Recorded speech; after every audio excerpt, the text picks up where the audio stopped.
Welcome to Bitchtoberfest.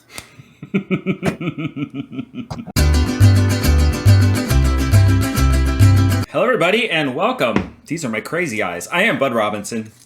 With me tonight is Town. How you doing, Town?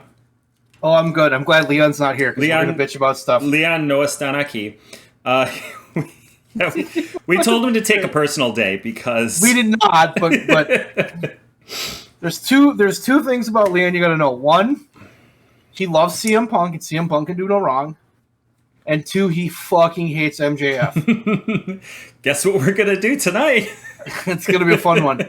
It's like the parents are gone and we're just raiding the fridge. I feel like we are the parents and he's the kid. But, well, it's not a great analogy. Kind of.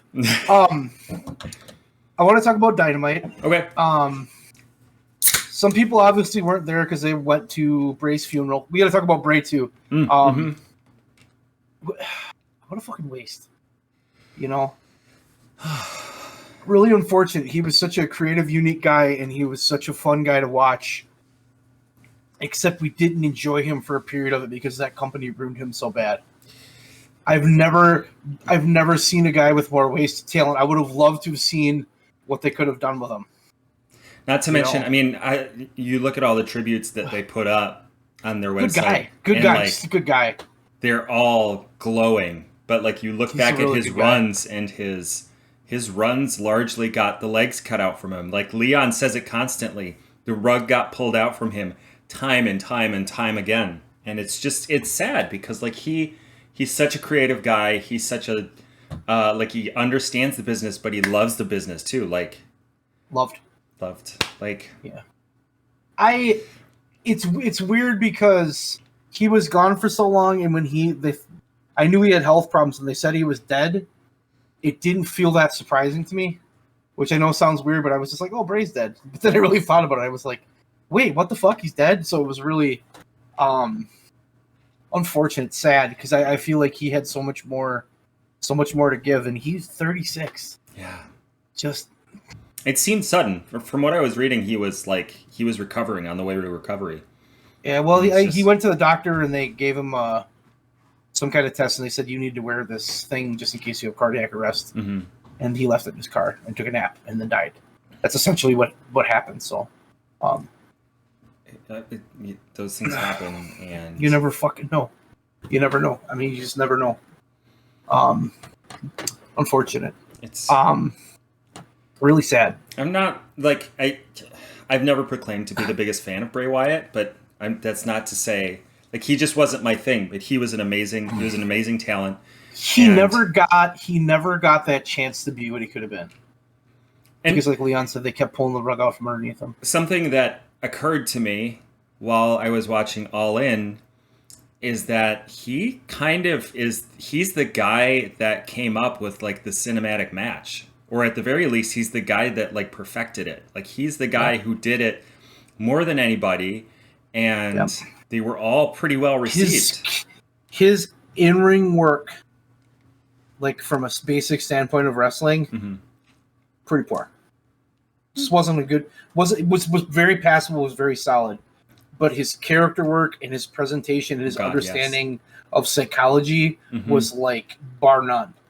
But it's every time you turn around, they somehow mess that up. Let's move on from this one, though, because this is just depressing. It is. So Dynamite. Pretty good show. Yeah. I think Guevara is going to turn on Jericho. Yeah. You and I have talked about this. I don't know if we've talked about it on the show, but on this show, but like, it's been kind of muddy for me. I didn't know, but after tonight, it seems pretty clear. It seems pretty clear. And he needs to. Needs to. Yeah. They got to give him that. They got to give him that push. Jericho needs a win though too. I don't know. He can't keep losing, so they got to do something with him. Other takeaways: Orange Cassidy's catchphrase. Greatest thing ever. Because I'm freshly squeezed Orange Cassidy, and I do not have a catchphrase. Just like. So again, that crowd turned on him, and that promo came out, and it was through the middle when he hit that catchphrase. That crowd turned around, and then with him and Mox, But I think that has a lot to do with, like, he hit him with, oh my God, Penta hit him with 2 fear factors. And I swear to God, there was no way for me to do this, but like, I swear to God, I saw his head hit the freaking mat at both times. And I'm like, oh my God. But he survived them, and he still won the goddamn match. He had to win. I don't think so. I don't, like... I think he did. You have said this multiple times on the show, and I had this experience tonight where it looked like Penta was going to win, and I was like, I could see it. Because then you said Penta... I would have been okay with Penta. Exactly. I would have had no problem. Yeah. There was no way Penta could win it, because the story right now is Cassidy Moxley. That's the best thing you can do. Because no offense to Penta, but Penta Moxley doesn't have the same drawing power. And I think it doesn't. Yes. Okay. So I agree with you to a certain extent, but I look at what like Mox does in the ring, and I look at what Penta does in the ring. They are both, I don't want to say deathmatch oriented, but they have that in their repertoire. Like that's just the sort of thing. I think those two would have an amazing match. And I think they would have an amazing match. This could have been a good outlet for that. I just think it would be very odd to have your champion lose his belt after holding it for that long on a random Dynamite before pay-per-view. If that doesn't make sense to me. I don't know if it would be odd.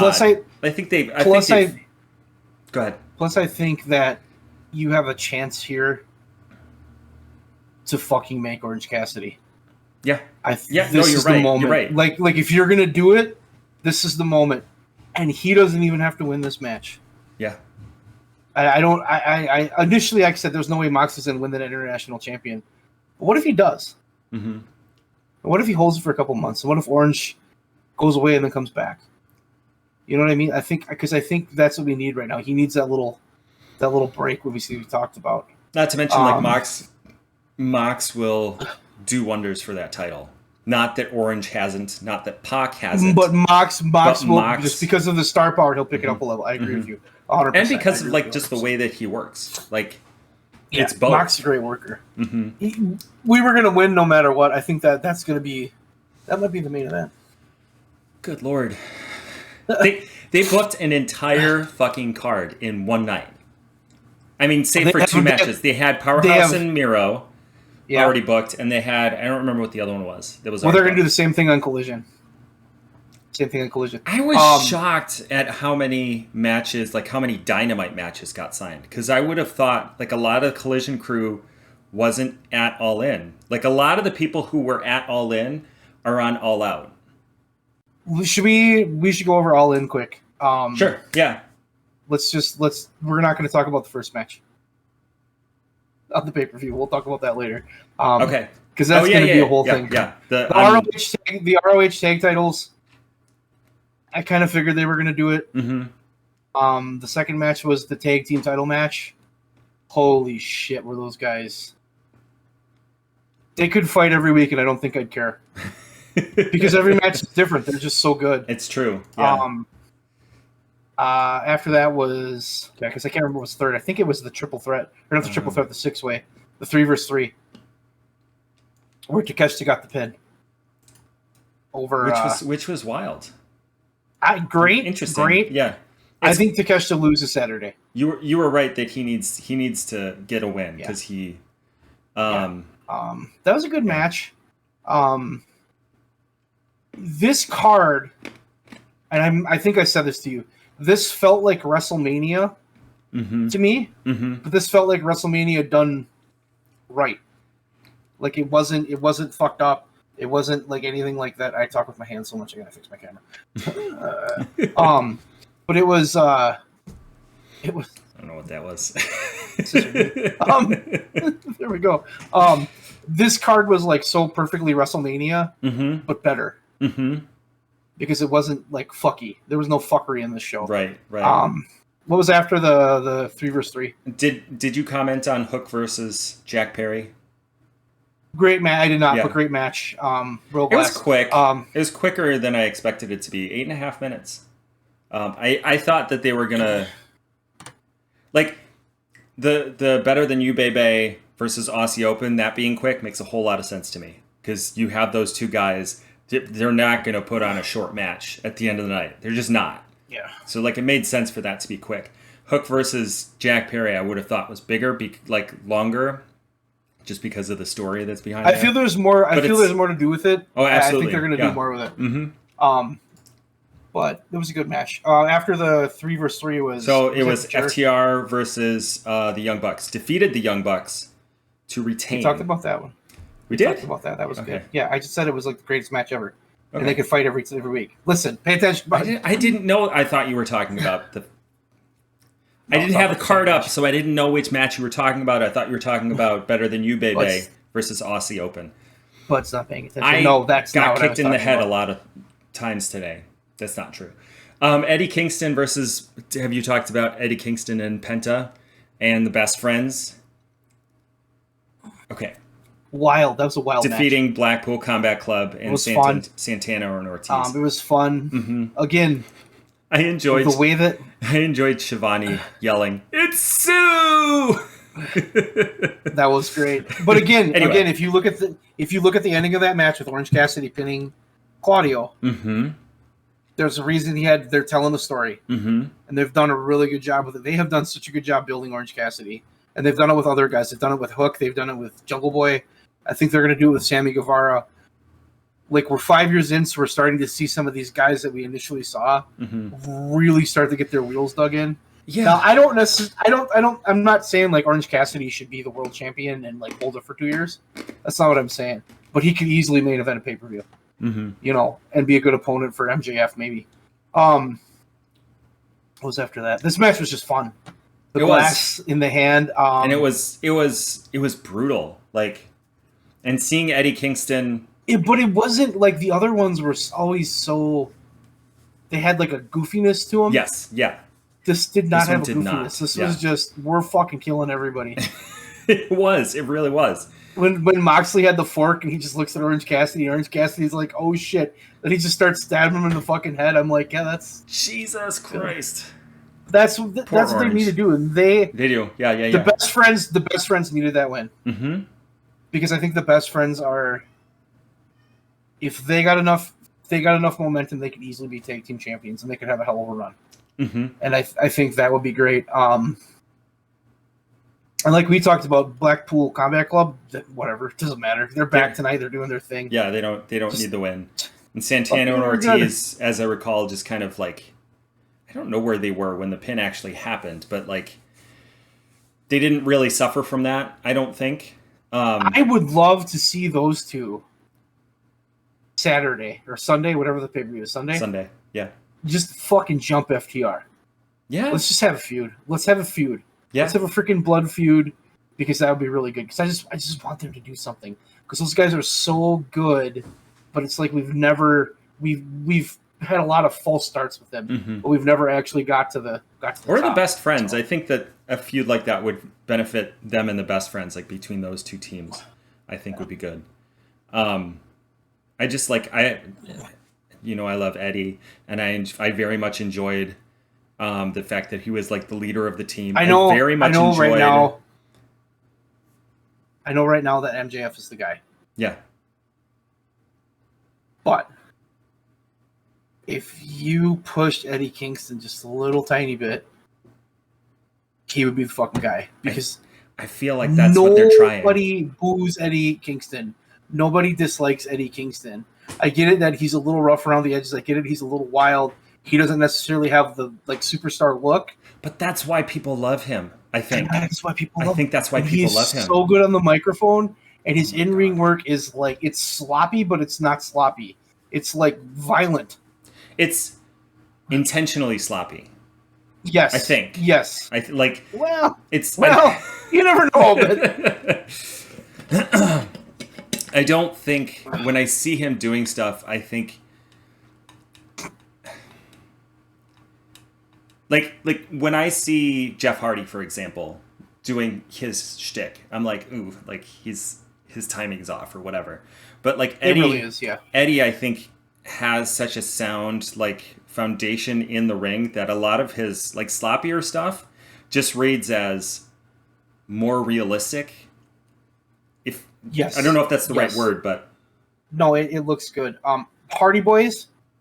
Do you remember the Legion of Doom in like 1998?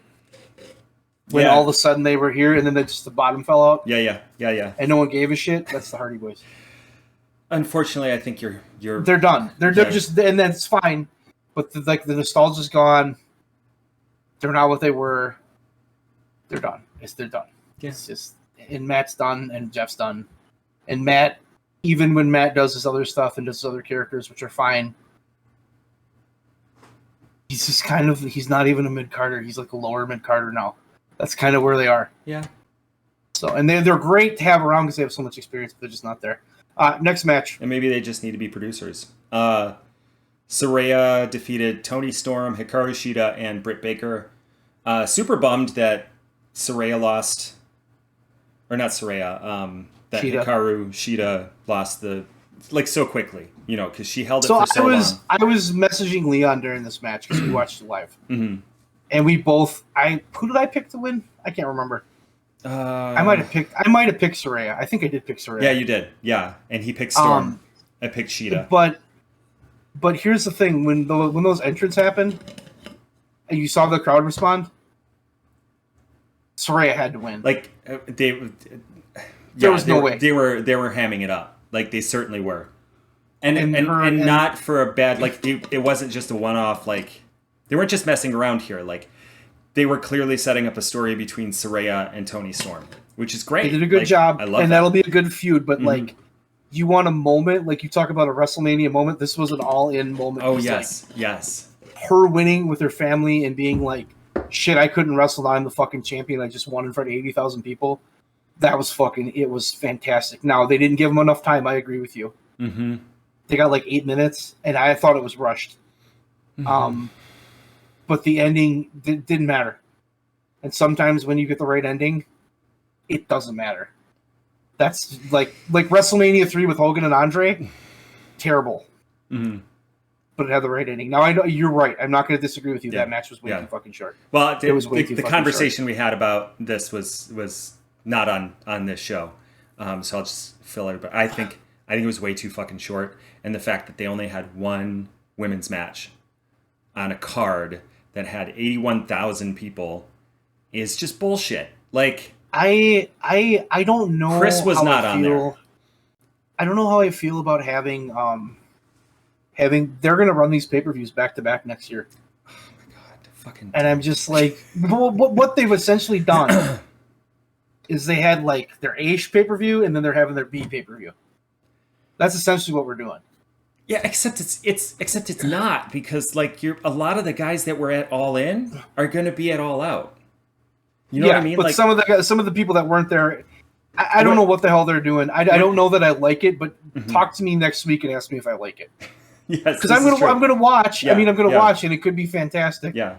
I had thought while I was watching All In, I was like, it would be really cool if they did what they now do with WrestleMania, where they have a night 1 and a night 2, but they have it a week apart. And so like you're All Out, you have your card set up for All Out, and you have your card set up for All In, and they're both heavily stacked. But I think that's a really fucking good idea, and that may be what they do. If they did that, that would be a lot more appealing. Yeah, that'd be a lot more than this, because we're getting a little rehash. Yeah, and that's not always good. I remember Survivor Series 91. They had Tuesday in Texas like 3 days later, and the whole Survivor Series was just they're trying to book this other pay-per-view.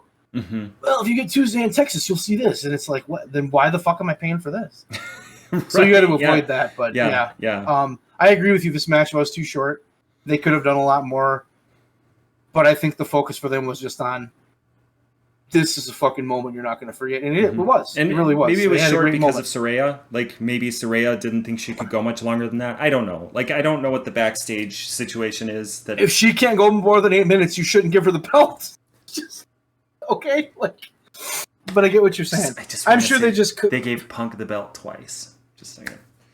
He can go longer than 8 minutes, and Leon's not here. I'm not giving. Hey, we're not starting the bitch fest yet. Move on to the next match. Okay. Shit's gonna get wild in a little bit. Just you wait. Darby Allin and Sting defeated Swerve Strickland and Christian Cage in a coffin match. Sting is incredible. Good Lord. He might be the greatest wrestler ever. I'm sitting here like he's a crazy old man. But he's so good. But he's still good. Like he's 64 and he knows what he's doing and he knows his limitations and he knows what to do. Mm-hmm. And it's not like Hogan when Hogan was that old or Flair when Flair was that old. He can do shit. This match was fun. Mm-hmm. He knows how to lean on Darby, though Darby did have to yell a couple spots at him, which I thought was hilarious. I missed that. I'm gonna have to look. They're spearing me. Get the fuck out of the way. That's what he says. That's so awesome. I like this match. Mm-hmm. I want Swerve Strickland to be the international champion, and I will not stop fucking saying that because Swerve Strickland can be he can be the top heel in this company. Because he's a better heel than just about anybody. Or give him the TNT title. Because right now it's sitting on a guy who, again, was not even on this card. Like, you want to call him the champion. Christian was on the card. No. Oh, shit, you're right. I was thinking Wardlow was still the TNT champion. No, Lucha is, but Christian was on the card. We're still calling him the champion. Head kicks. Christian's great. This was a fun match. This was just a fun match. Sting and Darby had to win again. Yeah. And we all expected that. I think all three of us said that that's how it was going to go down. And it made the most sense because I think Swerve doesn't need the win. Christian doesn't need the win. AR Fox didn't need the win either necessarily because there was more of a story to be told. Yeah. A fun match. I have nothing bad to say about this match. I enjoyed it. I just enjoyed it. Like, I literally enjoyed this match. What was next? Jericho versus Will Ospreay. Wherein Will Ospreay lost. No, he won. Son of a... Maybe somebody did kick me in the head. This match was good. This match was not what I thought it would be. It was a little more... I expected them to go a little more in-ring work, and I thought they went a little more story. Yes. But it wasn't... It was good. It was good. Mm-hmm. They're clearly telling like 3-4 different stories here. I think Will Ospreay is coming to AEW. I mean, we'll see. I really think, and he may split time with New Japan because I know he likes Japan and everything. Mm-hmm. But I really think he's going to come into AEW. I think All In he's was a fucking All In was star. Was a big deal, as was Forbidden Door. So I think the real test here is how many times do we see him after this. Personally, like I think. Yeah, but remember, he's still contracted with NJPW. But my point is, like, he could make, like, if he showed up at All Out, I would be like, oh, that's interesting. If he showed up at, I don't know, Full Gear, I would be like, oh, that's interesting. It was a big win for him. Yes. I mean, it was. Yeah. His promos were like, they didn't set that up for very long, and like he really sold it. Is absolutely fucking incredible. Mm-hmm. Like, he can cut a promo. He gets really good promos. He can work. He can fucking do anything. He gets it. He's really fucking good. And when his contract's up, I'm sure WWE is going to try to sign him. But I can't see him going to the E. I just can't see it.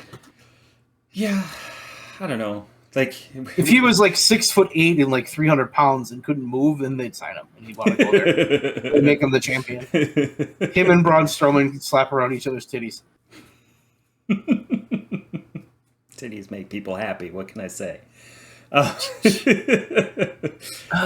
So after this match was the acclaimed and badass Billy Gunn with 2 Ds, not one, stay off of his jock, WWE, versus the House of Black, wherein the acclaimed and badass Billy Gunn. I have an issue with this match. One. What's that? The issue I have is that Billy Gunn should have got the pin, and he should have pinned Malachi. That's the story. Yeah. Because Malachi beat him twice. They won. It was cool. The new belts tonight cracked me up. They popped me. I love those belts. I didn't see them. The new belts? I missed that segment. They're pink. Oh, dear. And the end of the strap is cut, and it looks like scissors. And I'm just like, I would buy one of those. I'd be like, it's just rock on, man. That's great marketing. That's great marketing. I think they're gonna have a run, but I think the House of Black is so fucking unique. Mm-hmm. And Malachi is incredible, and Buddy Murphy's really good. Mm-hmm. But Brody, He's the big guy. That's the guy. He's the big guy for their like main event scene soon. Like they need to get him up there soon. If you push that fucker and just made him a killer that fucking killed everybody, you put the world title on and just let him beat the shit out of people. Literally any title. I mean, like world title, he'd have to break from House of Black. I think. I don't know how else to tell that story because of Malachi. It'd be hard with Malachi. I agree. But I hope they give Malachi a singles belt too, because Malachi is incredible. And so is Buddy. That's just a good group. This match was good. And Billy Gunn, again, another old dude that fucking gets it, knows what to do, and knows what his limitations are. And he looks good. He looked great. I mean, he's having fun. He has not. I don't know that he's quit since since his last run in the E. I don't know that he's quit because he was in NJPW. He's worked the Indies for a while. Like. And he's in brilliant shape for his age. Like he's doing great. Fucking go get it. I was happy. It was fun. That was another good moment. I like that they won. I just wish he would have got the pin because to me that was a story. Yeah. Maybe they do a rematch. Maybe they do a rematch Sunday and he gets the pin. But I wouldn't beat the House of Black again right away. Yeah. I'd find something else for the House of Black to do because they're too valuable. Yeah, I would agree. Are we on the main event? The main event. MJF versus Adam Cole, and I'm just gonna say it. Because I still believe it. This is the best match that AEW has booked so far. I don't think they've ever told a better story within a match. I don't think they've ever had a better build to a match. I don't think they've ever had two superstars go into a match like this. The punk bashing begins. The thing to me was this. This card had stars all fucking over it. You had Jon Moxley. Okay, you had Orange Cassidy. Now, Orange Cassidy, climbing. You had Hook, you had Jungle Boy climbing. The Acclaim, they're still climbing. Okay? But then you had MJF and you had fucking Adam Cole, who were the two biggest stars on the show, and it was not even fucking close. And CM Punk's match with Samoa Joe didn't mean shit. It was buried. It really was, because, like... Didn't mean shit. The potential for telling an amazing story before that was there, like because you have history between these two, but the build sucked. The match was fine. Like it was passable. It was this main event though. This main event was the moment. Like you look at this moment and you look at and Leon flipped his shit on me. Oh my god! It was amazing. He's a piece of shit. He can't fucking do anything. He sucks. He's always wink, wink, wink. This is stupid. This is just like the Bloodline. I was like, time out, Leon. This isn't like the Bloodline. They've not been doing this for 2 years. Yeah. Well, he should have just turned on him. Like he's gonna. That's what they should have done. I don't know why they didn't do that. I'm like, Leon, if he just turned on him, then you would bitch about the fact that he did the same thing he always does. The character growth for MJF in this little spell is amazing because he's growing, but he's fucking kicking and screaming while he does it. But he's still fucking doing it. And it's so unique. This is unique. It's angles like this that we don't get very often. The whole last quarter of the match, I'm sitting like I was having heart palpitations. I'm watching this damn match and I'm like, do not fuck this up. Do not fuck this up. Because I was expecting it. I had no idea. Yeah. I had no idea who was going to win. I was on the edge of my fucking seat. Yes. I'm just sitting here and I'm just like, oh, then fucking Roderick comes out. Oh, you motherfucker. I was so pissed at him. And then Cole's got that belt and then he's like, fuck you. And he throws the belt at him, makes him leave. I popped. Like I literally was like, oh, fuck yeah. This match was everything professional wrestling should be. It was great in-ring work. The story was amazing. Everything they did was amazing. The fucking ending when they did the hug and shit, like it's so. And then tonight they even ran with it more. But this to me was babyface versus babyface done right, and everybody in that crowd when they hugged went fucking nuts. The crowd was on fire for the whole match, and I'll be honest, like every single face versus face match I've ever watched in WWE, I've never seen that.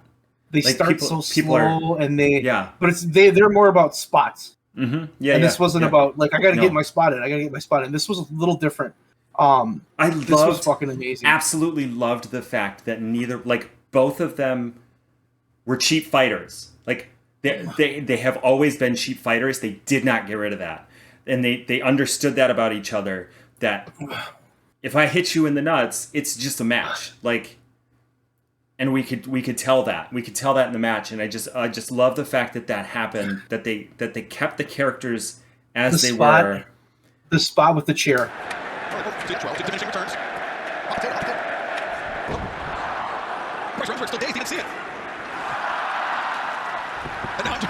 Oh my god. It was so the reverse Eddie. But there was a few things that kind of hit me. Okay. Who is the biggest babyface in all of professional wrestling? I don't know. I do. It's fucking MJF. The guy cannot get heel heat anymore because he acts like a complete dick and we cheer him. That's true. He is the guy. But like the day he walked in that company, the first time I saw him, my response was, that guy has it and that guy's fucking awesome. Mm-hmm. And he treats everybody like shit and he does all this shit, but it's like, he's so fucking good on the mic. He's so fucking good in the ring. He doesn't show it. And that's another beautiful part. And I think that's part of why Leon doesn't like him. He's smug. Mm-hmm. And he's like fucking, he's smart. He's so smart. He doesn't get enough credit for that because he's like, I don't want to work. Why the fuck would I want to work? Yeah. You know, like I can do more outside the ring, but he has become the biggest babyface. Go ahead. I think you hit the nail on the head that like he has so much potential and so much ability, but he does not use it all. Like you look at a guy like Shawn Michaels and he leaves when he was at his prime, he left everything in the ring. When he did a promo, he put everything into it. But MJF, whether it's character work or whether he's just like smart enough to hold back, he doesn't give you everything. He gives you what you need in that moment. Did you see the press conference at the end? I did not. No. Watch it because he's going face.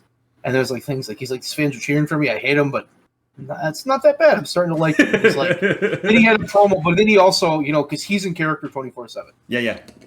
And he comes in there and he's like, he just says, I am proud to be the face of this fucking place. Everybody that did this, all the people that worked with me, I am proud of this fucking company. Mm-hmm. And he's not going to the E. No. There's no fucking way he's going to the E. No.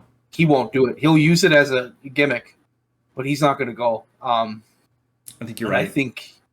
I think we're about to see. This was a huge step, and they had to do this right, and they did it fucking right. Fucking brilliant. Fucking brilliant. It was so good. How many different? Though. I'm just gonna like.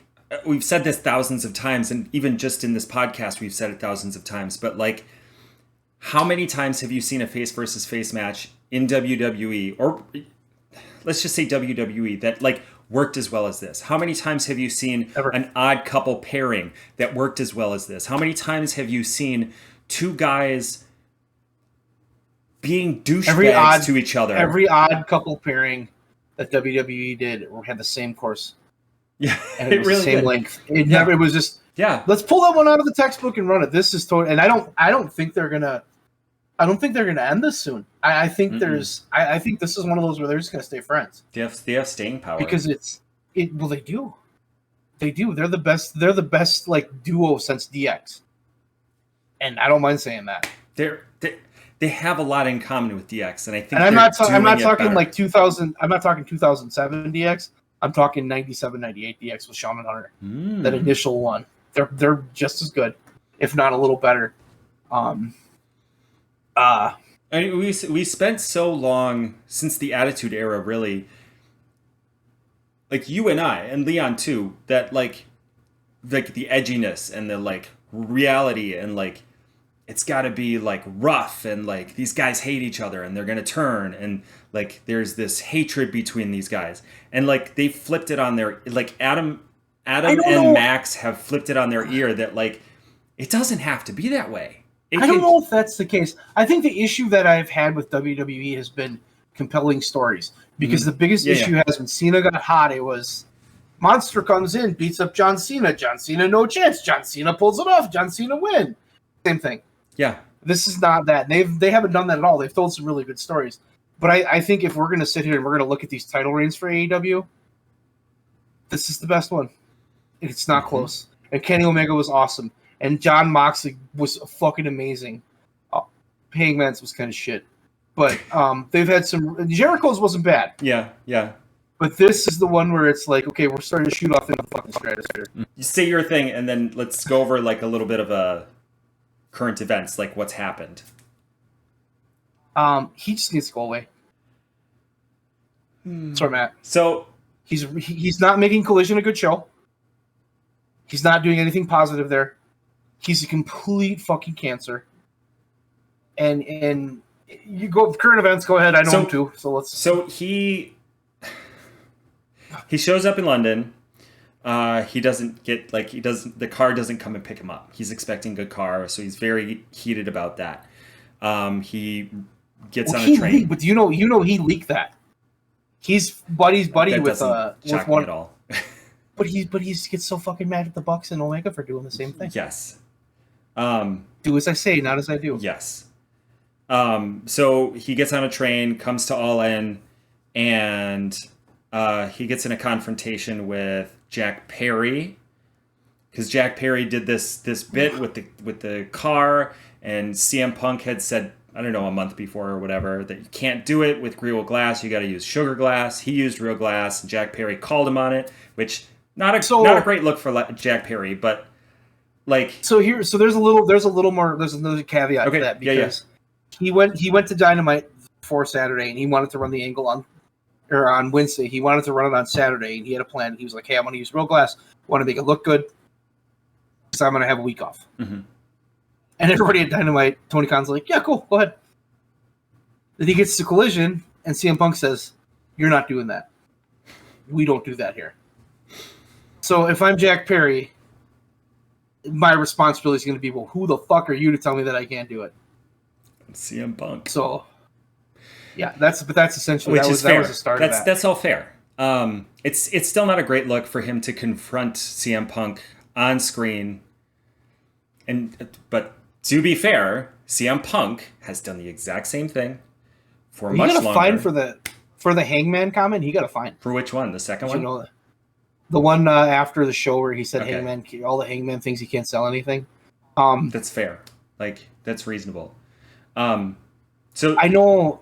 Keep going. Yeah. Keep going. So then there's so many thoughts in my head right now. I might be messing up the timeline a little bit, but he does his match, and then he has a confrontation with TK, wherein he allegedly has a heated conversation, threatens to quit, and says mean things to him or something. You're messing this up. Okay. So what happened was Punk was in the back getting ready to go. Okay. Him and Joe were in Gorilla to have the match. Mm-hmm. And Jack Perry comes back, and Punk says, you got a fucking problem with me? And Perry says, I don't know what Perry said. Perry says, like, yeah, you know, you can't tell me what to do or something like that, or like, blah, blah, blah. And then Punk's like, you know I can kick your ass. And then Perry, well, if you're going to, it's wrestling. Jack Perry just had a match. So he said something, and then Punk pie-faced him. And then put him in a chokehold. That part I had heard from somewhere. So he pie-faced him, he puts him in a chokehold. They knocked over monitors on Tony Khan's gorilla position. That's what that was. People kept commenting, and I'm like, what the fuck are they talking about? Okay. Yeah, so they saw the whole thing. And then they pulled them apart. Joel pulled them apart.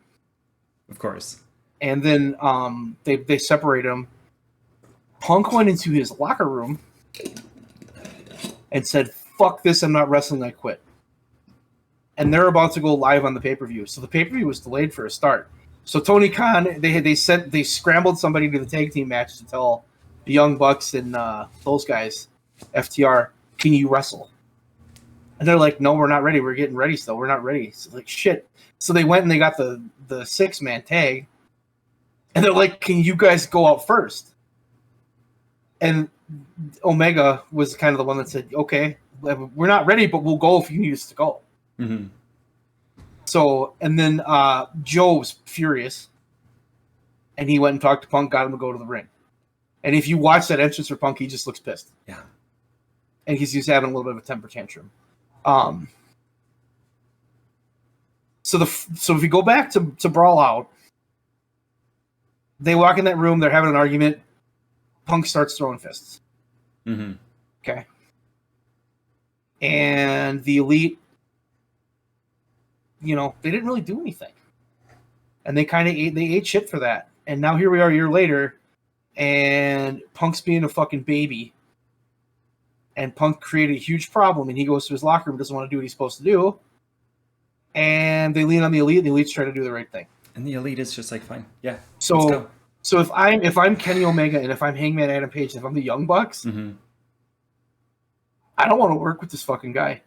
Because what's he going to do? He's erratic. He's completely fucking erratic. So then he went out, he had the match, he was pissed about it. I can only imagine that Tony Khan wanted to punch him in the fucking face. You know what I mean? And then they security took him back to his locker room. And he was pissy and he was moany and, well, I was trying to prevent a fight. Well, you pie-faced him and put him in a chokehold.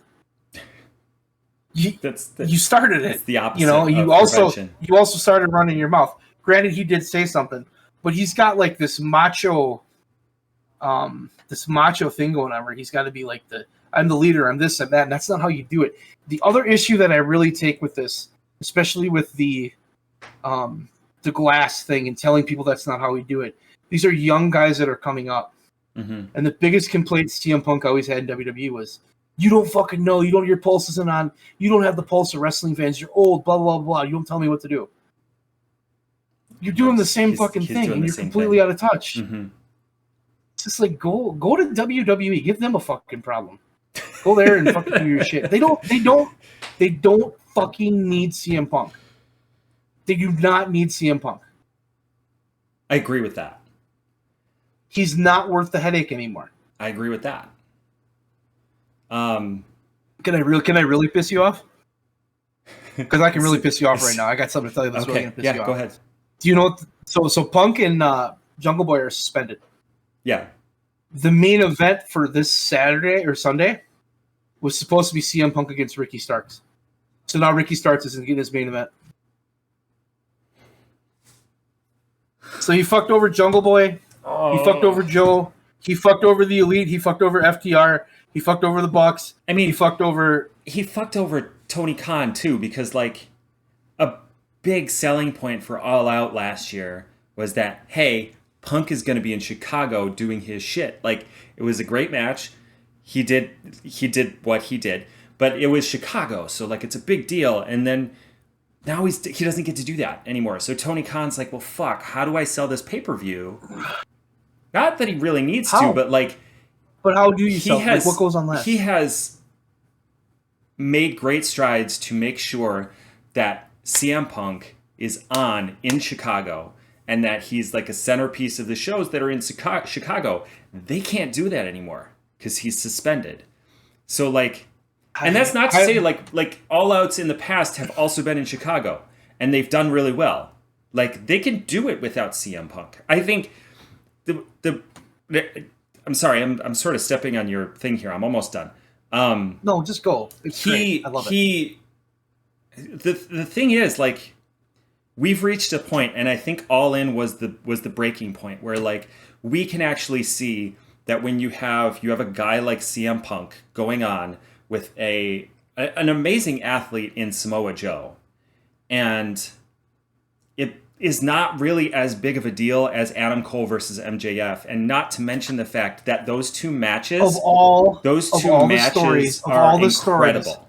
Or those two matches were so like, I don't know what I'm trying to say. Of all the stories they told going into that pay-per-view, of all the shit they built, what was the worst build? It was Punk versus Joe. Punk. Yeah. And who's calling all the shots in that build? It's Punk. And I don't know. I feel bad for Joe because I think Joe's better than that. And I just sit there and it's just like, do you know why I hate Collision? Because I do. I figured it out. Because I'm fucking tired of CM Punk. And I was a CM Punk fan, and I'm a guy who was like, when Brawl Out happened, my response immediately was, he's got to come back. You cannot get rid of him. And he came back, and he immediately, like, when a situation like that happens and you come back, you can't just come out and be a fucking asshole.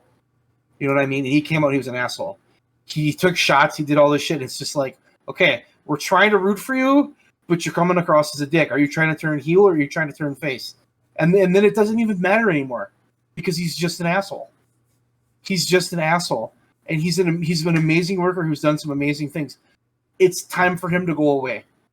I'm done.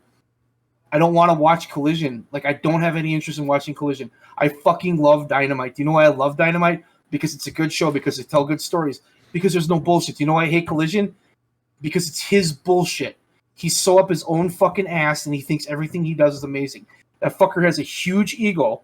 He does. A huge fucking ego.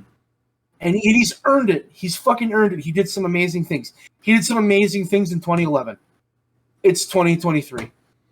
I mean, the flip side of that, though, is Bryan Danielson has done some amazing things. Jon Moxley has done some amazing.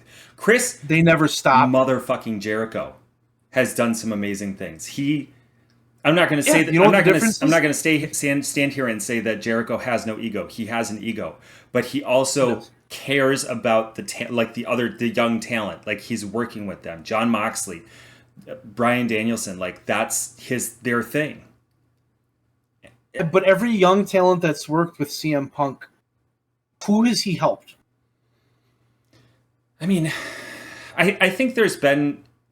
I will say that I think, and Leon probably would agree, would probably say the same thing, that there have been talent who have listened to CM Punk in the back, and they're the better for it. Ricky Starks, for example, Powerhouse Hobbs, probably FTR. I don't know that for sure. Like, FTR is amazing, but like, how do you run a wrestling show when the only thing you want to do is work with your fucking friends? And if somebody makes you mad in any way, you won't work with them. You're banned. Do you know who that reminds me of? Because I got a guy in my head that it reminds me of. Hold on. Okay. Tell me, please. 1997 Hulk Hogan in WCW. Tell me, please. 1997 Kevin Nash in WCW. And what is 1997 Scott Hall in WCW. What does CM Punk do in the ring? Which now makes me think that it's all work. He mocks the Hulk Hogan leg drop. It's just ironic to me. Can't be this much of a dick in the back, and this is Tony Khan's fault, and it will remain Tony Khan's fault because he's letting this shit happen. And I've heard a bunch of people. I've heard Jim Cornette. Did you hear what Jim Cornette said? No. Fire Jungle Boy and use him as an example. Of course he did. And it's like, yeah, fire one of your hottest stars. Yeah, that's great. Do that. Dave Meltzer, I believe. Commented to, like, there. Obviously, Twitter is ablaze with people saying, Tony Khan should have had Tony Khan fucked up, and to like he did, like he fucked up. But Meltzer is like, if you're gonna hold Tony Khan to this standard, you have to hold Vince McMahon to this standard. And in 1997, a lot of the same shit was happening. And he's like, I've written about it. The same thing happened. I think it's a matter of growing pains. I think that, like, but you're right. Like, Tony Khan needs to round things up. I have an argument. I have an argument for that. Sure. Okay. Because in 1997 WWF, they were stable enough that they could handle it, and they had enough of a crew to understand what it was, and it wasn't really affecting the growth of the company. This shit is starting to affect the growth of the company, and it's starting to really hurt the base because it's constant. You have a TV show on Saturday that sucks because of one guy. You that one show they had where he kicked everybody off the fucking show because he was mad at them, and you had like Miro and all these guys fighting jobbers. Yeah. Doesn't work. Yeah. I'm not going to watch that. Here's the kicker. Do you know what starts this Saturday? Big time college football. So if I have to pick between watching like an Alabama SEC game or watching CM Punk, what am I going to pick? CM Punk, obviously. Oh, I can't wait to see what Bama does. but seriously, no, you're right. I'm so. I don't know if I'm frustrated. I think I'm tired. I think I'm just tired. Like, we have said multiple times that Tony Khan needs to do something other than sit in the back and chant CM Punk's name. But the problem child here is not Tony Khan. The problem child is CM Punk. And like, it is CM Punk. I don't know what you do. Do you fire him? Do you give him another chance? do you like? I can see a scenario where you say CM Punk, take a hiatus, get out of here, and if you want to come back on the right terms, because he's done that. Like he's done that with Jeff Hardy. That's because he got in trouble. How would you respond if like your quote unquote top star, like 2 minutes before a match, is like, fuck you, I quit, I'm not going out. Yeah.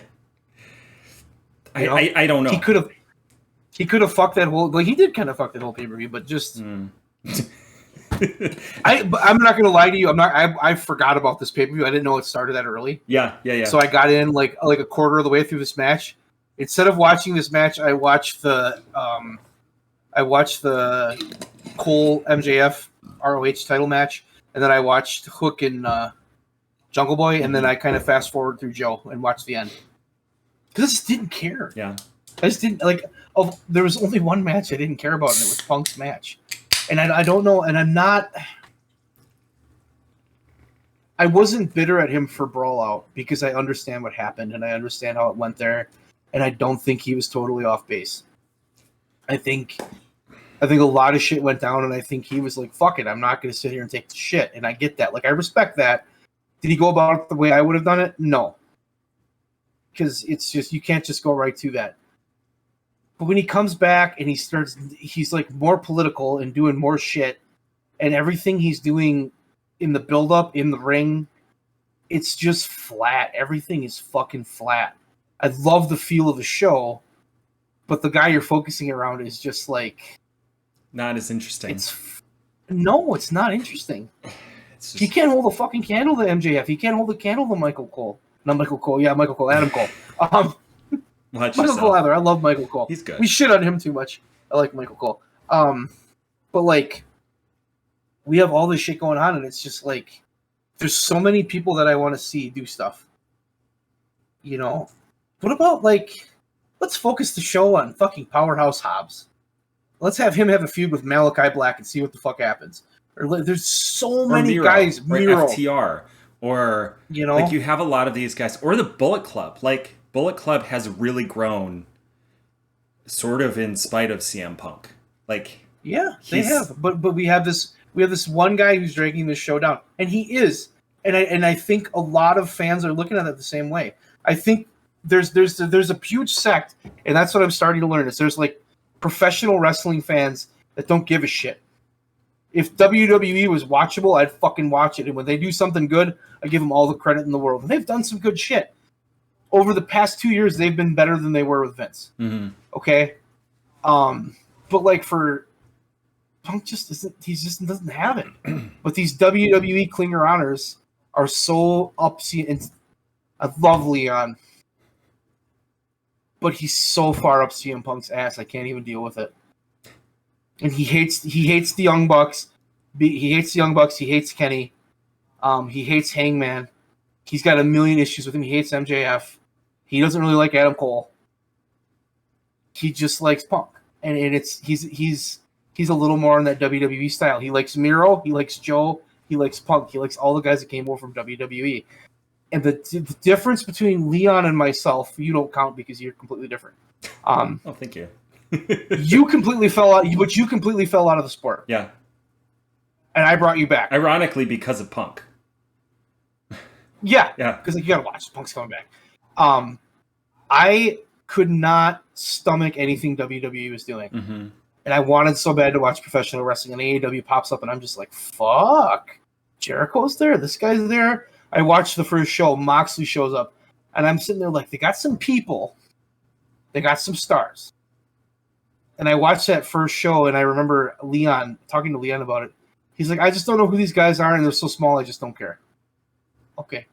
And I remember it's like Sammy Guevara. I'm like, it's pretty fucking good. And then there's like, Orange Cassidy comes out. I'm like, well, that's unique. Mm-hmm. And he hated Orange Cassidy for the longest time. Yes, he probably still secretly does. But like, or like Action Andretti, when Action Andretti beat Jericho, Leon thought it was stupid. Oh my God. But like, we're building these guys. We're building these guys, but there's this mentality of these wrestling fans that have been so indoctrinated with WWE bullshit that it's like, I remember I remember having this conversation with you and Leon when CM Punk was fighting MJF. And Leon was so pissed at us. And I don't know if you remember this. We were talking about the promos and how MJF was cutting a better promo and MJF was turning into a face and Punk looked like shit and Punk couldn't hang with MJF. And it was true. And Leon got so fucking mad at us. MJF's not on this level. He's nothing. Da da da da. It's like true because MJF's kind of a lot better. Yeah, and that's but these. If you read I love reading comments. I don't ever comment because I don't want to get stuck in that bullshit. No, but if you ever read comments, it's like you have a bunch of AEW fans who are like, "That's awesome, great show." Da da da da da, and then somebody else will come on. This is bullshit. You guys don't know how to work. You just do flips. You know, Roman Reigns is a better wrestler than all these guys. Shit like that, and it's like that is the experience I had on Sunday with Leon. Because he was so fucking mad about that main event. Mm-hmm. I'm gonna rip into him next week about it when he's here. But like, he was so fucking mad about that main event. There is a mindset in professional wrestling of us versus them. And it's AEW versus WWE. Mm-hmm. Okay? And those metrics aren't the best for WWE. They're a bigger company. They have more power. They have a longer stay. They're getting more ratings. They're on bigger networks. Mm-hmm. They have more pay-per-views. They have a network. They have all this shit. Okay, that's great. Storylines, who's better? AEW. I think wrestling matches from bell to bell, who's better? It's AEW. I love Ricochet, but Ricochet has the same fucking match that every other WWE guy has. Like, there's nothing different there. It's a WWE style. Absolutely, you are correct. So, like, you have like this totally new, brand new thing, but these people that are CM Punk people came into this company when CM Punk came in. Mm-hmm. And they can't handle... They don't understand this company. They don't understand Orange Cassidy. They don't understand the Acclaim. They don't understand these people that are not exactly what they would be in WWE. You know what I'm saying? Right. Like Orange Cassidy in WWE would never win a match. He would have been the girl who was sleepy all the time. Like that would be the whole thing. He would have never won a match. They would have completely. Or if he did want to win a match, it would be like a joke. You know, like you're right. So you're 100% right. They're taking these characters that traditionally weren't characters, and I'm gonna throw out Paul Heyman because that's what they did in ECW. Mm-hmm. There's a lot of parallels to ECW in this company. Some aren't there, which are good, like the financial parallels. Let's keep those out. But like, you have these characters that are different. You have these characters that aren't necessarily looked at as traditional wrestling stars. That's why Taz is such an awesome fit at commentary, because he was such a huge star, and WWE took him and they shit on him. Yeah, that's all they did. And I look at that, and I kind of look at like Sammy Guevara. I look at like MJF and WWE. You're just gonna do what the Miz is doing. Yes. They'd never get behind him, and they would neuter him in every way, you know. And there's like this. There is this weird parallel, and you can see it. And now it's even people that watch like Collision are like, "Well, Dynamite sucks. They don't even know what they're doing on that show. I wish they had a better show." Like what Leon said when we were talking about Collision and Dynamite. I wish the other show would be more like the other one. I'm thinking in my head like, please don't make Dynamite anything like fucking Collision. I enjoy Dynamite like every week, even if it's a down Dynamite. I love it. I just want to time out you for a moment there. He commented that both shows would benefit from being a little bit. Okay. Yep. That's what I tried to say. I think but that's in my mind, fair, I'm but like we don't need. Like Collision has its own vibe, Dynamite has its own vibe. If we intermingled a little bit, that would be okay. For the reason that I said, like ROH shows up on AEW every once in a while, and it's cool to see an ROH match. But like, they don't need to cross pollinate. It does not need to be another Dynamite does not need to be another Collision. Absolutely, like that's just. I just turn my air conditioner on because I'm yelling. I'm getting hot. But no, it's just. I really enjoyed the early days of AEW. And things were so good, and things were so awesome, and everything was exciting, and everything was fresh and new, and it still is. And they still do a really good job of doing different shit. But here comes this guy in that does all this stuff, and like he comes in. You were the first one to say that he came in and you were not impressed with anything he did. And the more I think about it, the more I'm like, okay, he had the match with Darby Allin, which was fine, but it didn't really help Darby. Yeah. And then he had a match with Eddie Kingston, which was just fucking weird. Yes. Because he just came across as an asshole. And then he worked with MJF, and it was like... MJF came out of that as a star, but that's just because MJF is that fucking... Like, MJF is good. It was also... I don't think anybody in that... I also think that was that... I still believe that that's the best thing that CM Punk has done in AEW. Like, that... Oh, it is. That whole feud was incredibly done, like, between the two of them. He had the brawl out thing. Mm-hmm. Okay, he had a lackluster match with Adam Page to win the belt. He got hurt instantly. He comes back. He does the Moxley shit. The Moxley shit was weird, and the Moxley match wasn't bad, but it wasn't good. Mm-hmm. And then he immediately goes into Brawl Out. He's gone for 9-10 months. He fucking comes back, and it's like the first time he came back when he came back on Rampage. Mm-hmm. You can't argue that it was one of the greatest moments of wrestling history. It's fucking amazing. It was. When he came back at Collision, blustering. It was, yeah. And a lot of people were like, yeah, "This guy's a dick." I don't really know, and that's just how I feel about him right now. Yeah. And he's not putting shit on TV that I want to see. Yeah. And that's like he's ruining Collision for me. And it's not the backstage stuff because like the backstage stuff sucks, but Hulk Hogan also sucked and he was on TV and did good stuff. Mm-hmm.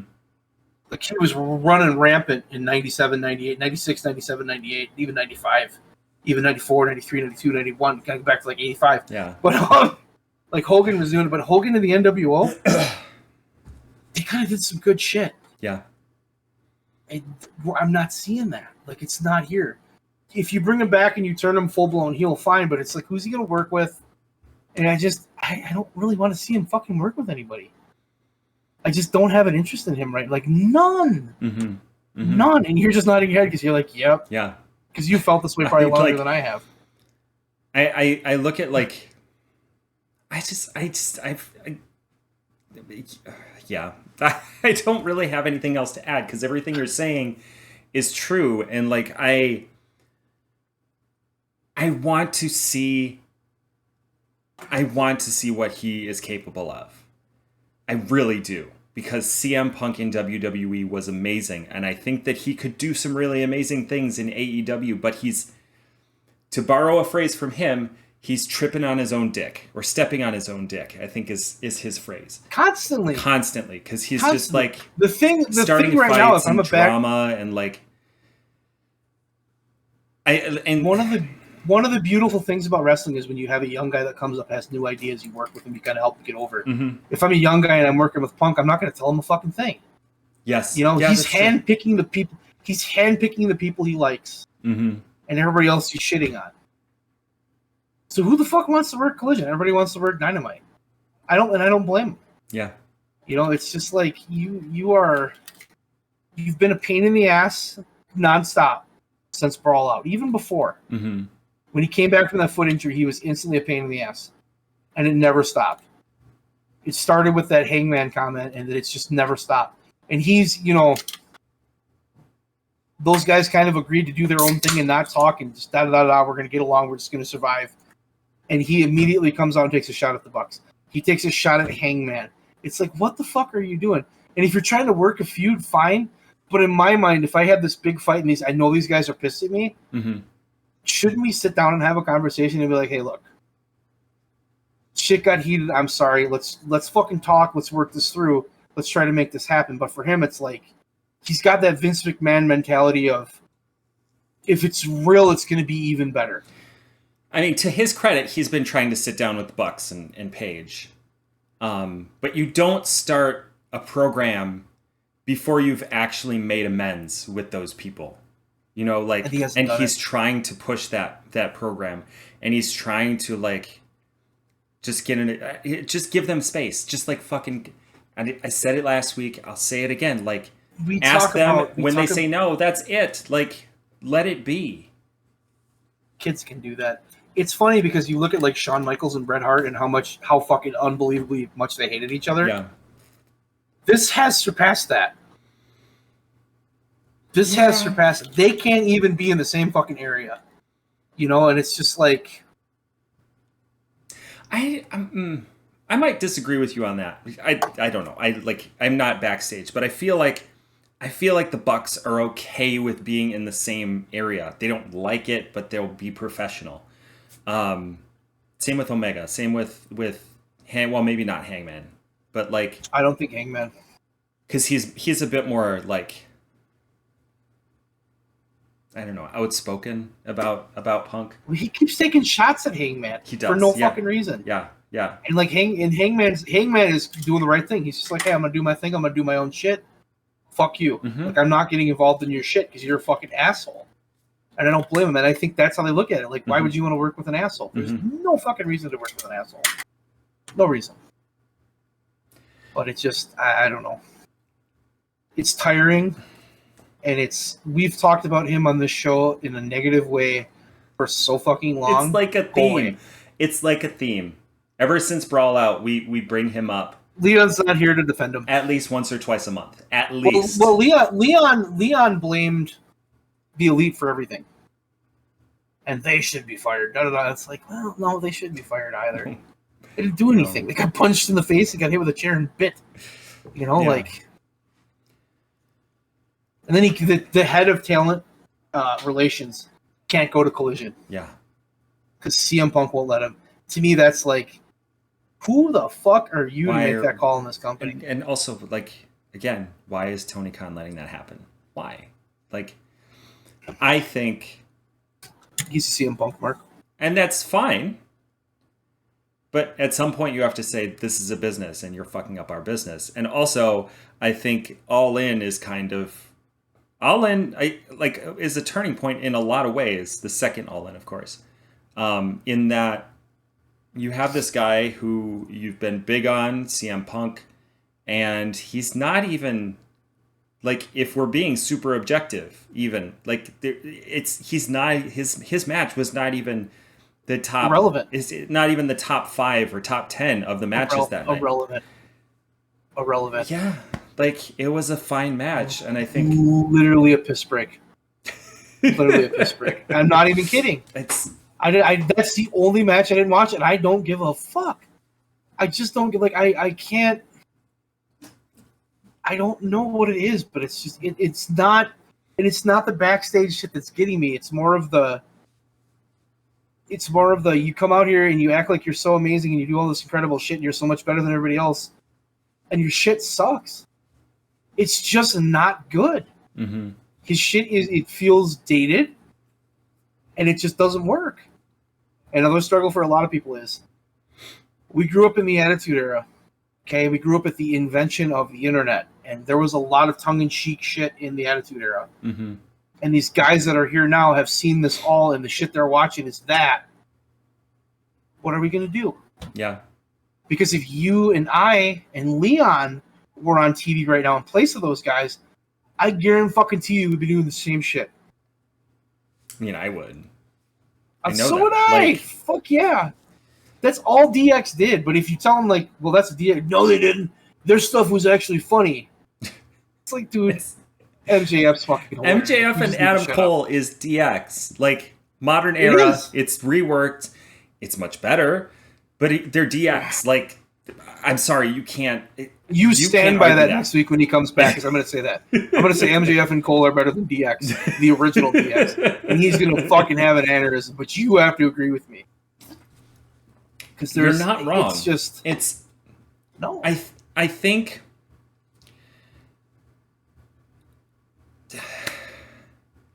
We're so fucking stuck in this idea of what we think professional wrestling should be and what it has to be. And there's this line of, this is wrestling, this isn't. You know what? Fuck that shit. If it's entertaining and it's good and it works, I want to watch it. And that's where I'm at. That's what AEW does. I'm not getting the same feud I got in 1991 with the Big Boss Man and Nails that I'm getting in 2023 on WWE. They're doing different shit. Completely different things. And that's what it is. And the business has changed. We have this conversation. I keep flashing back to Cornette when we're talking about how, like, WWE fans don't get it. Because, like, Jim Cornette is stuck in a certain time period, much in the same way that Eric Bischoff. I would say he's a little less stuck, but he's sort of stuck in a similar thing. Like, this is the time period where wrestling was really good. Like, I think there's a lot of like mindsets where people think that there's like a lot of that is also ego, though. There's this chunk of time when wrestling was good, and now it's being ruined by garbage wrestling and blah blah blah blah. But the fact of the matter is, like, nobody's ruining the business. Like, AEW is pulling amazing numbers for a company that is 5 years old. It's just changing. Like, let's rephrase that, because they just put 80,000 people in a fucking arena. They did, yeah. You know, the business is changing, and you can be grumpy about it and not watch, or you can watch and be grumpy about it, whatever you want to do, or you can just fucking enjoy the ride. Like, just sit there and go, yeah, this is great. Like, that right there, though, is a nail on the head, because Leon is so focused on calling shit out and calling shit stupid, and that he's more interested in doing that than being entertained. And it's really, maybe it starts with Roman Reigns, I don't know, but like, it's like he can't be happy. But like, I also get that, because it's like, you've been burned so many fucking times by this product that we grew up loving. Like, we loved the Attitude Era. We couldn't get enough of it. And then there's John Cena, and then there's Randy Orton, and then there's, like, I'm not saying those guys are bad. What I'm saying is that, like, they were booked in a way that just made the product more and more boring. And eventually it became Roman Reigns. And again, Roman Reigns is an amazing worker. The Usos are amazing, but like, the product is just shit. Punk sucks. He sucks. His character sucks. His matches suck. His promos suck. Everything he's doing right now sucks. When he put the X on the belt, I was interested. 25 minutes later, I was like, okay, whatever. So he's got an X on the belt. It just didn't lead to anything. It didn't lead to anything. It's just, I'm just sitting here like, fucking quit. Just quit. Go home. Yeah. Take your ball and go home a second time, and then in 5 years you can show up at fucking TNA. Just leave us alone. Where I'm at. Like, don't actually go to TNA. No, God, I don't think he would. I also just think, like, I don't know. I'm not disagreeing with anything you've said. Everything you've said is exactly how I feel. But there's this tiny, tiny little bit of me that says, if he just went home for a year, 2 years, 5 years, whatever, and he came back, and maybe he has a different mindset, maybe he has a better, like, idea of how he can contribute to the product, cool, come do that. Like, I think he could be so good. He could be so good. But he has the potential. I will not argue that. He is a star. I will not argue that. He can be a great wrestler. He can be great on promos. But everything that he has done on Collision has been absolutely flat. And it's almost like he thinks just by him being there, that's all he has to do. And he's just causing drama. In the no drama locker room. He's not worth it. He's not worth it. His no drama locker room bullshit is creating more drama. Which is yeah. We're only letting certain people in. It's a club. You can't come. Fuck you. I'll go to the other show and have a good time. Because you can't come because we don't want drama here. Make sure you leak all of this conversation so that everybody knows that I don't want a no drama. That I want a no drama locker room. Hey, shut up. Dynamite is better than Collision, and you cannot argue that point. Yeah, the one Collision where CM Punk was on it for like 3 minutes, dressed as a golden. Good. That was really good. That might be the last thing that we see of him. I enjoyed that Collision. I really did. I didn't even mind the golden vampire thing, but like, I thought it was cool. Thing to do. Got him off the show. I want him to come back with the right mindset. That's all I want. And Tony, are they even gonna suspend him? That's like where I'm at. Or are they just gonna kind of say, "Hey, we're gonna give you guys a fine because we got to have Punk in the main event"? Because they almost need to. But it's But would you trust him? I would trust him if I was Booker. I'd be like, you know what? No, fuck off. I don't think they need him. Literally threatened to walk out. They don't. They prove that many times. when the Elite came back, and I was one of the people that said when the Elite left, like them and Punk being gone, fantastic. Mm-hmm. Okay. But the Elite came back and started doing shit, and then you're like, oh yeah, that's why we like them. They're really fucking good. And then for Punk, it was like he came back, it's like, okay, waiting. Okay, we're not getting anything out of this. When is he gonna get good? When is he gonna get good?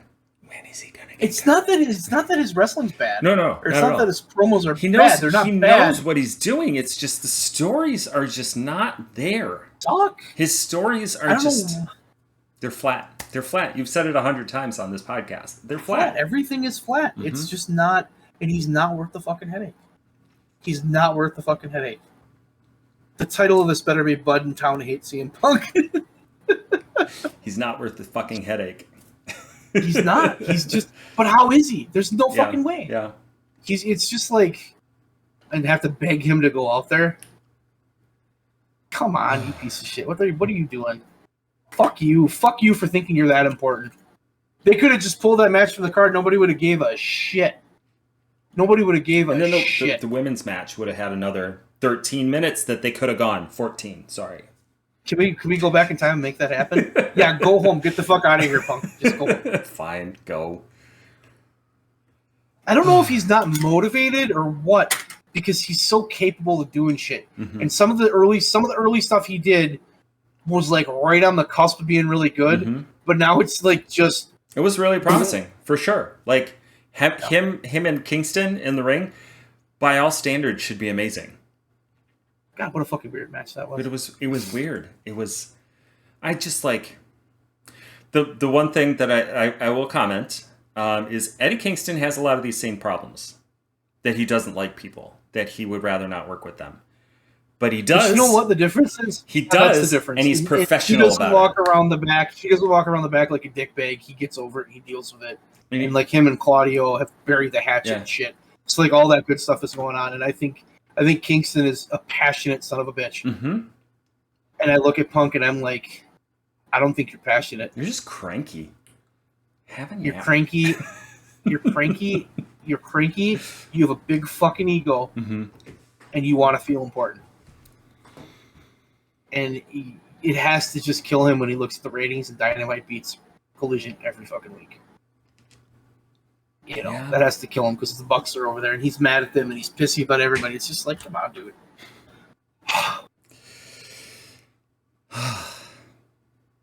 This shit's getting old. Yes. One of these weeks we won't have to talk about it. You know what, though? I almost guarantee you something fucking wild is going to happen within the next 2 weeks of him. Yeah. Probably. Another fight, another something, or he'll walk out. You know, and if he walks out, just be like, put MJF and Cole on Collision and Dynamite. Good luck. You'll be just fine. Don't let the door hit you on the ass on the way out. I think we've made our opinions on the situation very, very clear. Yep. Do you have anything else to talk about? No. Not really. We've covered it all. Maybe he's not a dick outside wrestling. Maybe wrestling makes him a dick. Maybe that's what it is. That might be it. Maybe he's a great guy outside of wrestling. He doesn't seem like he is, but maybe he's a great guy outside. Maybe. When he was in the UFC, he had such a different mindset. Mm-hmm. But he got his ass kicked all the time, he approached it as a beginner, because that's what he was. Like, he had that beginner's mindset. I think really that's what he needed. When he came into AEW, he needed to come in with, like, a beginner's mindset. And, yes, he knows wrestling. Yes, but, like, approach it in a way that, like, this is a new experience. This is not WWE. But I don't think that's what he's doing. I think that he's looking at AEW and he's like, this isn't enough like WWE. Let's make it more like WWE. Even though he hates WWE. Yes. But that is what he's trying to do on Collision. That is. So that's a good point. That's why those drones love Collision. Not that much, so it's not enough of them watch it. It's true. Just the more I watch, the more I think Collision was a stupid idea. I mean, it seemed very thrown together. Maybe my mind will change if they start doing something on that show. Mm-hmm. That show is literally 2 hours of just whatever. It's so whatever. It doesn't fucking matter. Like Dynamite tells stories. Dynamite does shit. Collision, it's like, okay, what that was. I have nothing to say about it. Miro's here. Great. Miro beat up a guy. Andrade beat up a guy. They even did the angle with Andrade and the fucking the mask thing. With the mask. House of Black. Whatever happened? Nothing happened with that. Well, he got his mask back, and that was the end of it. Yeah, but wasn't he going to bring like people in and like have I have a feeling that fell through because I heard that too. And I'm just like, okay, that's pointless. Which I think that would have been cool to see like people in from AAA or whatever, but like it did not materialize. Whatever. They have a Collision problem. Collision's got to get better. Even if they keep it kind of more sports entertainment-y, which I don't think is a bad idea. I think it's good. I think I like the difference. Yeah. Absolutely. I just clearly like one show way fucking better. So they just need to get rid of a certain part. I think that's it. I think it's just like, I don't know if they need to get rid of him or if they need to rethink what they're doing, or he needs to just pull his head out of his fucking ass. He needs to have less creative control, I think. Because I think that they lean on him for like creative stuff, and he's just not there right now. He just doesn't have that. And I think Danielson has been monumental. Like Tony Khan has said, like if I ever become incapacitated, Bryan Danielson's the guy. Like take it to him. And you look at those two people, like Punk and Danielson, and it's just like it's night and day. Understatement. That's exactly what I was going to say. Night and day. Holy shit. I have been Bud Robinson. This has been Town. We have been talking a lot of shit about CM Punk, which I'm sure CM Punk is very happy about. Leon sure as shit won't be. Okay, it's gonna be joyous next week when we get him back. I'm gonna poke the bear. Me too.